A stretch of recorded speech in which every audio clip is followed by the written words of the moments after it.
நான் வந்து மாங்காய் பிஞ்சு எடுத்துருக்கேன் பாருங்கள். இந்த மாதிரி சின்ன சின்ன பிஞ்சு வந்து மரத்துலேருந்து விழுந்துடும். அதெல்லாம் வந்து நம்ம வேஸ்ட் பண்ணாமல் இந்த மாதிரி நான் மாங்காய் பிஞ்சில் கார ஜாம் மாதிரி செய்ய போகிறேன். அது காரம் போட்ட ஜாம். இது ரொம்ப நல்லா டேஸ்ட்டாக இருக்கும். நாங்களாம் சின்ன வயசில் இருக்கும்போதே கூட இந்த மாதிரிலாம் ரெடி பண்ணி சாப்பிடுவோம். இதெல்லாம் ரொம்ப நல்லா டேஸ்ட்டாக இருக்கும். அந்தந்த சீசன் டைமில் தான் இதெல்லாம் கிடைக்கும். இப்போ மாங்காய் சீசனில் இந்த மாதிரி செஞ்சு சாப்பிட்லாம். நம்ம உங்களுக்கு வந்து கீழே விழலைன்னா கூட சின்ன சின்ன பிஞ்சு பிரிச்சுன்னு வந்து இந்த மாதிரி ரெடி பண்ணிக்கலாம். மாங்காய் பிஞ்சு மாங்காய்லாம் எடுத்துகிட்டு வந்து இதில் ஜாம் மாதிரி செய்ய போகிறேன் நான். ஜாம்னா இது இனிப்பு இல்லை, காரம் போட்டு வெல்லமும் கொஞ்சம் போடணும். இதில் நான் வந்து இது எப்படி செய்கிறதுன்னு சொல்கிறேன் உங்களுக்கு. இது நல்லா கழுவிட்டு குட்டி குட்டியாக கட் பண்ணிக்கணும். இந்த காம்பு மட்டும் எடுத்துகிட்டு இந்த மாங்காவை குட்டி குட்டியாக கட் பண்ணிக்கணும் தோலோட. இந்த மாங்காவை இந்த மாதிரி குட்டி குட்டியாக கட் பண்ணி வச்சுக்கணும். அது எப்படி கட் பண்ணுறதுன்னு சொல்கிறேன் நான். இந்த காம்பு மட்டும் எடுத்துடணும். காம்பு எடுத்துட்டு இப்படி ரெண்டாக பொழந்துட்டோம்னா உள்ளே அந்த விதை இருக்கும். இதை பாருங்கள், மாங்காய் கொட்டை இதை எடுத்துடணும். மாங்காய் கொட்டையை எடுத்துட்டு அதே மாதிரி இதில் கொஞ்சம் மூட்டைன்னு இருக்கும். இது ரெண்டும் எடுத்துட்டு இதை அப்படியே பொடியாக கட் பண்ணி போட்டுடணும். காம்பு எடுத்துட்டு இதை ரெடி பண்ணிவிட்டு இதை நம்ம பொடியை கட் பண்ணி போட்டுக்கணும்.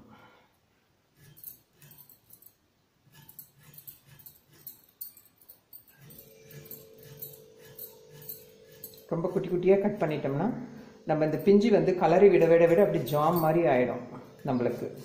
இந்த தோலும் எடுக்க தேவையில்லை. இது ரொம்ப பிஞ்சுன்றதால தோல் எடுக்க தேவையில்லை. நம்ம எவ்வளோ குட்டியாக வேணுமோ அந்த அளவுக்கு சின்ன சின்னதாக கூட கட் பண்ணிக்கலாம். நல்லா கழுவிட்டு இது போல் ரெடி பண்ணி எடுத்து வச்சுக்கணும். ஃபஸ்ட்டு எடுத்து வச்சுட்டு இதுக்கு போட வேண்டிய மசாலாலாம் எப்படி அரைக்கிறதுன்னு சொல்கிறேன். நான் வந்து கடாய் வச்சுருக்கேன். அந்த மசாலாவுக்கு தேவையானதெல்லாம் எடுத்து வைக்கிறேன். இந்த பாருங்கள், ஃபுல்லாக அரிஞ்சு ஆயிடுச்சு. இது கடாயில் ஒரு ஸ்பூன் வெந்தயம் போட்டுக்கணும். இதுலேயே இதெல்லாம் வறுத்து ரெடி பண்ணி வச்சுக்கணும். ஒரு ஸ்பூன் வெந்தயம், ஒரு ஸ்பூன் அளவுக்கு ஜீரகம், அப்புறம் கடுகு ஒரு 1.5 ஸ்பூன் போட்டுக்கலாம். கடுகு இதெல்லாம் நல்லா வறுத்துக்கணும்.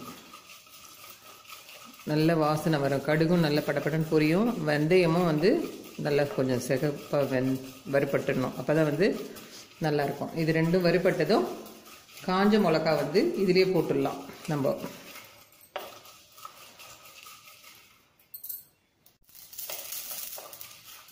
நல்லா வறுபட்டுடுச்சு பாருங்கள். நல்லா எல்லாமே நல்லா படப்படன்னு பொரியுது பாருங்கள். இந்த அளவுக்கு நல்லா வறுத்தணும். அப்போ தான் நல்லா வாசனையாக இருக்கும். நம்ம காஞ்ச மிளகாவும் இதிலே போட்டுக்கலாம்.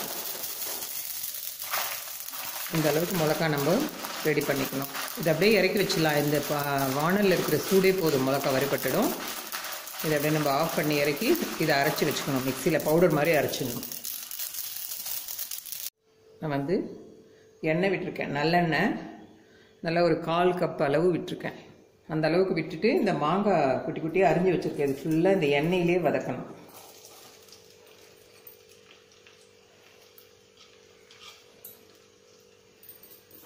நம்ம வந்து இந்த மாங்காய் எல்லாமே இந்த எண்ணெயிலே நல்லா சிம்மில் வச்சுட்டு அப்படியே நல்லா குழஞ்சி வர்ற அளவுக்கு வதக்கணும்.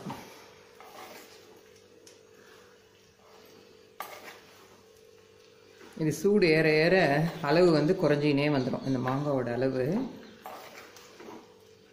நல்லா குழஞ்சி வர்ற அளவுக்கு வதக்கணும். நல்லா வதக்கணும். இந்த கொஞ்ச நேரம் கழிச்சு உப்பு போட்டுக்கலாம்.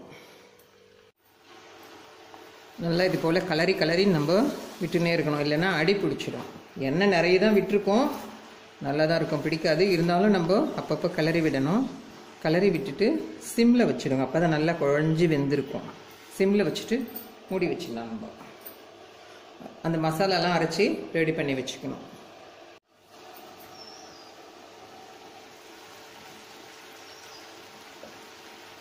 அப்புறம் இப்போ தான் கொஞ்சம் கலர் மாறி இருக்குது.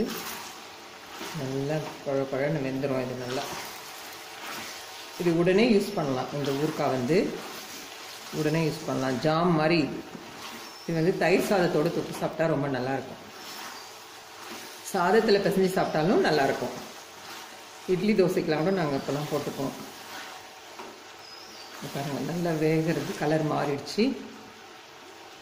இந்த மசாலா வந்து எல்லாம் அரைச்சியும் வச்சுட்டேன் பாருங்கள். நான் அரைச்சி வச்சுட்டு இதுக்கு வெல்லம் கூட கொஞ்சம் போடணும். நல்லா 2 ஸ்பூன் வெல்லம் மாதிரி எடுத்து வச்சுருக்கேன்.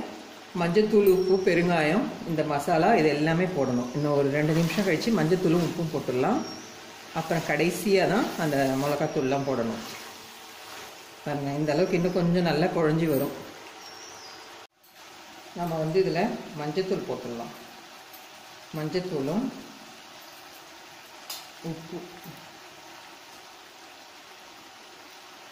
உப்பு தான் கொஞ்சம் நிறைய போடணும். அந்த காரத்துக்கு தகுந்த மாதிரி போட்டுக்கணும். போட்டால் சரியாக இருக்கும். நம்ம சாதத்தோடு பிசைஞ்சு சாப்பிட்டா கரெக்டாக இருந்துச்சுன்னா உப்பு அந்த அளவு உப்பு போட்டால் தான் எந்த வித இந்த மாதிரி ஜாம் மாதிரி செய்கிறதோ ஊறுகாய் மாதிரி செய்கிறதோ எது செஞ்சாலும் கெடாமல் இருக்குது. எங்கள் பாட்டி இப்படி தான் சொல்லுவாங்க, சாதத்தில் பிசைஞ்சு சாப்பிட்டா உப்பு எந்த அளவுக்கு கரெக்டாக இருக்குதோ அந்த அளவுக்கு இதுக்கெல்லாம் உப்பு போட்டு வைக்கணும்.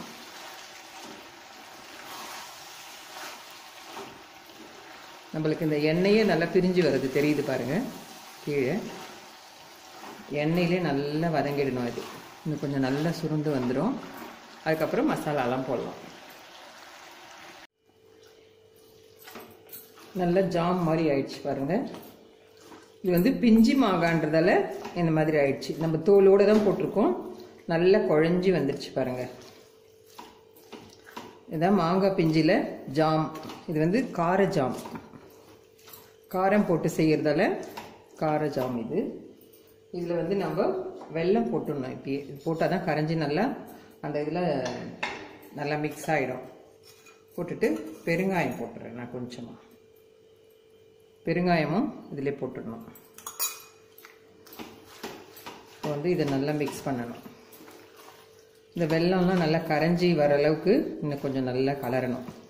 நான் வந்து இதை சிம்மில் வச்சு மூடி வச்சதால நல்லா குழஞ்சிச்சு பாருங்கள். 10 நிமிஷம் அதே மூடி வச்சுருந்தேன். சிம்மில் தான் வச்சுருக்கணும், இல்லைன்னா அடி பிடிச்சிடும். அப்பப்போ திறந்து இந்த மாதிரி கலரி விடணும். அப்படியே விட்டுடக்கூடாது. 10 நிமிஷம் கண்டினியூஸாகவும் அப்பப்போ திறந்து கலரி விட்டுனே இருக்கணும். இது பாருங்கள், நல்லா டேஸ்ட்டாக இருக்கும். இது பார்க்கும்போதே மாங்காய்னா யாருக்கும் பிடிக்காதவங்களே இருக்க மாட்டாங்க. இது ரெடியானதும் கேஸை ஆஃப் பண்ணிவிட்டு அப்புறமா தான் நம்ம அந்த மசாலாலாம் போடணும். இப்பயே போடக்கூடாது. இது கரைஞ்சதும் கேஸ் ஆஃப் பண்ணிவிட்டு இறக்கி வச்சு தான் போடணும். இது இன்னும் கொஞ்சம் நேரம் மிக்ஸ் பண்ணிவிட்டு அப்புறம் போட்டுக்கலாம் மசாலா. ஒரு 2 நிமிஷம் வெல்லம் போட்டு ஒரு 2 நிமிஷம் கழித்து மசாலா போட்டு இந்த காரம் அரைச்சி வச்சுருக்கேன்ல இதை போடணும். நம்ம போட்ட வெல்லம் கூட கரைஞ்சிருச்சு பாருங்கள். இந்த மாங்காவோட பீஸே தெரியல, எல்லாமே நல்லா குழஞ்சிருச்சு. இந்த அளவுக்கு நல்லா குழஞ்சிடணும். குழஞ்சப்புறம் நம்ம கேஸை ஆஃப் பண்ணிடலாம். ஆஃப் பண்ணிவிட்டு இந்த மசாலா மிளகாத்தூள் வந்து நம்ம வெந்தயம், ஜீரகம், கடுகு இதெல்லாம் போட்டு மிக்ஸ் பண்ணோம் இல்லைங்களா, அரைச்சது போட்டுக்கணும். இதுக்கும் கொஞ்சம் நிறுத்தியிருக்கேன் நான். இந்த புளிப்பு, காரம், இனிப்பு இதெல்லாம் சேர்ந்து நல்லாயிருக்கும். இது ஒரு டிஃப்ரெண்ட்டான ஜாம், மாங்காய் பிஞ்சில் கார ஜாம். சாதத்தோடு பிசைஞ்சு சாப்பிட்டா கூட ரொம்ப நல்லா இருக்கும். இது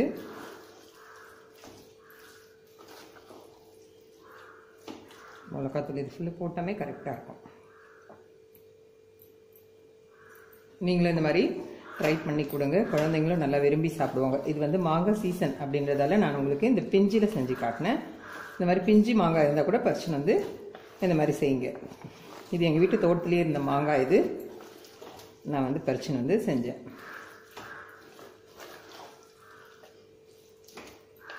மாங்காய் பிஞ்சில் கார ஜாம் ரெடி ஆயிடுச்சு. நீங்களும் இந்த மாதிரி ட்ரை பண்ணுங்கள்.